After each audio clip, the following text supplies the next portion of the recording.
2017 সালের 5 জানুয়ারি পরিবাগের বাসায় ছিলেন ইসলাম ব্যাংকের তৎকালীন ব্যবস্থাপনা পরিচালক আব্দুল মান্নান। ভোরের দিকে হঠাৎ করেই তার সঙ্গে দেখা করতে আসেন রাষ্ট্রীয় গোয়েন্দা সংস্থার শীর্ষ পর্যায়ের কয়েকজন কর্মকর্তা। পরে বাসা থেকে এমডি আব্দুল মান্নানকে নিয়ে যান তারা। আব্দুল মান্নান একাই নন, একই সাথে নিজ নিজ বাসা থেকে তুলে নেওয়া হয় ব্যাংকটির তৎকালীন চেয়ারম্যান ও ভাইস চেয়ারম্যানকেও। এরপর তাদের জোরপূর্বক পদত্যাগপত্রে স্বাক্ষর করানো হয়, আর ব্যাংকটি দখল করে নেয় চট্টগ্রাম ভিত্তিক ব্যবসায়ী গোষ্ঠী এস আলম গ্রুপ। পুরো প্রক্রিয়া বাস্তবায়ন করেন গোয়েন্দা সংস্থার তৎকালীন কিছু শীর্ষ কর্মকর্তা। ক্ষমতায় তখন শেখ হাসিনা সরকার। উপর মহলের রাজনৈতিক সিদ্ধান্তেই ইসলাম ব্যাংক বাংলাদেশকে জামাত মুক্ত করার উদ্যোগ বাস্তবায়ন করে সংস্থাটি। নিয়ন্ত্রণ নেয়ার পর এস আলম গ্রুপ ধীরে ধীরে ব্যাংকটির জ্যেষ্ঠ কর্মকর্তাদের পদত্যাগে বাধ্য করেন। একই সাথে নিজস্ব লোক হিসেবে পরিচিত কর্মকর্তাদের বিভিন্ন গুরুত্বপূর্ণ দায়িত্ব দেন। পাশাপাশি চট্টগ্রামের পটি এলাকার বাসিন্দাদের ব্যাপক সংখ্যায় ব্যাংকে নিয়োগ করতে শুরু করে। এস আলম গ্রুপের মালিক সাইফুল আলম পটি অঞ্চলের হওয়ায় ইসলাম ব্যাংকে নিয়োগ পাওয়ার ক্ষেত্রে ওই এলাকার মানুষ বিশেষ সুবিধা পান। এরপর ব্যাংকটি থেকে নামে বেনামে স্বার্থ সংশ্লিষ্টদের নামে অন্তত 50,000 কোটি টাকা লুট করে নেয় এস আলম গ্রুপ। ঋণ হিসেবে নেওয়া এই অর্থ আর ফেরত না আসায় দীর্ঘ সময় ধরে তারল্য সংকটে ভুগছে দেশের সবচেয়ে বড় এই বেসরকারি ব্যাংক। বিভিন্ন সূত্রে জানা যায় 2017 সালের 5 জানুয়ারি আরমাডা স্প্রিং মিলের প্রতিনিধি ও সাবেক আমলা আরাস্তু খানকে ইসলাম ব্যাংকের নতুন চেয়ারম্যান ও ইউনিয়ন ব্যাংকের এমডি মোহাম্মদ আব্দুল হামিদ মিয়াকে নতুন এমডি হিসেবে নিয়োগ দেওয়া হয়। বাংলাদেশ ব্যাংক একই দিনে এই নিয়োগ অনুমোদন করে। ইসলাম ব্যাংকের সভাটি অনুষ্ঠিত হয় রাজধানীর রেডিসন ব্লু হোটেলে বিশেষ নিরাপত্তা ব্যবস্থার মধ্যে। আরমাডা স্পিনিং এস আলমেরই স্বার্থ সংশ্লিষ্ট একটি প্রতিষ্ঠান। আমানতের টাকার অনিয়ম করতে রাজি না হওয়ায় সেই আরাস্তু খানকেও পদত্যাগ করতে হয়। এস আলম গ্রুপ নিয়ন্ত্রণ নেওয়ার আগে ইসলাম ব্যাংকের 50% বেশি মালিকানা বিদেশিদের হাতে ছিল।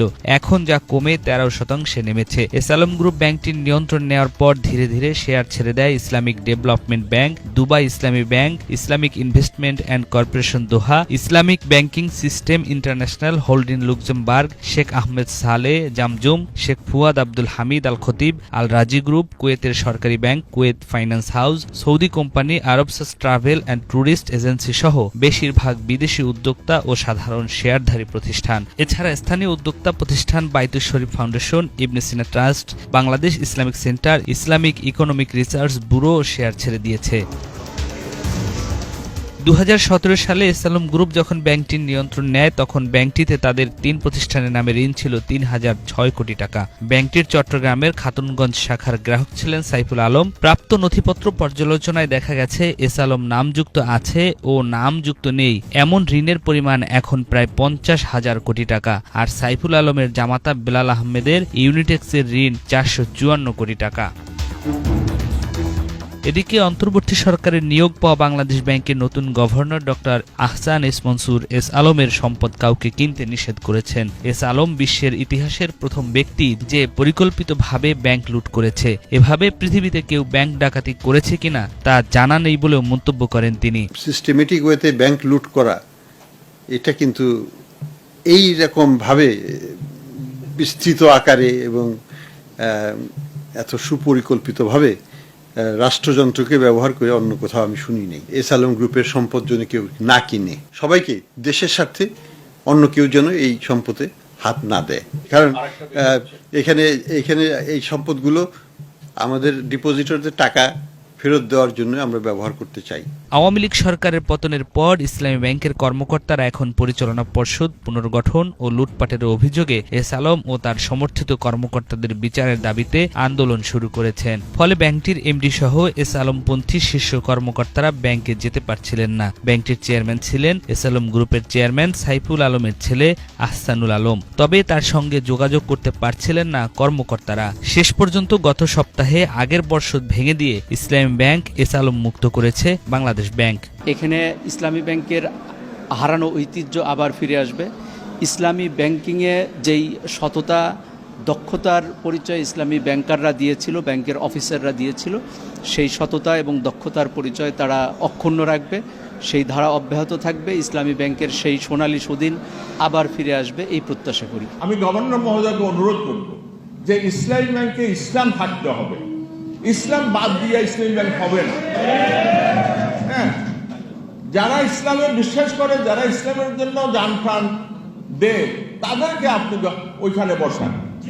তাহলে ডিপোজিটার যারা, তারা বহু টাকা রাখবে, তারা কত ইসলাম ব্যাংক কত লাভ দেয় না দেয় সেটা নিয়ে তারা প্রশ্ন তুলবে না। তারা শুধু দেখবে এটাতে প্রকৃত ইসলাম আছে কিনা, সিকিউরিটি আছে কিনা তাদের অর্থে।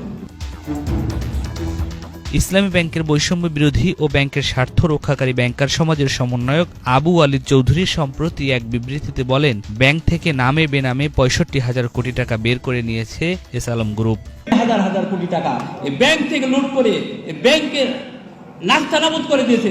প্রত্যেকটা লোকের সঠিক বিচার হওয়া দরকার। অনেকগুলো শিপিং লাইন আমরা দেখলাম যে এই শিপিং লাইনগুলা ইসলামী ব্যাংক, অন্য ব্যাংক, ইসলামী উইংসের যে ব্যাংকগুলো আছে এবং এসআলম যে কর্তৃত্ব যে ব্যাংকগুলো আছে, এই ব্যাংকগুলোর পেয়ারের কোন তারা নিচ্ছে না। তারা শুধুমাত্র এই শরিয়া ভিত্তিক ব্যাংকিং ব্যবস্থা ধ্বংসের জন্য তারা এই কাজটা করেনি, তারা এটা করেছিল এই দেশের অর্থনীতিকে ধ্বংসের জন্য। কারণ তারা জানতো এই শরিয়া ভিত্তিক অর্থনৈতিক ব্যবস্থাই দেশের মূল মেরুদণ্ড, অর্থনীতির মূল মেরুদণ্ড।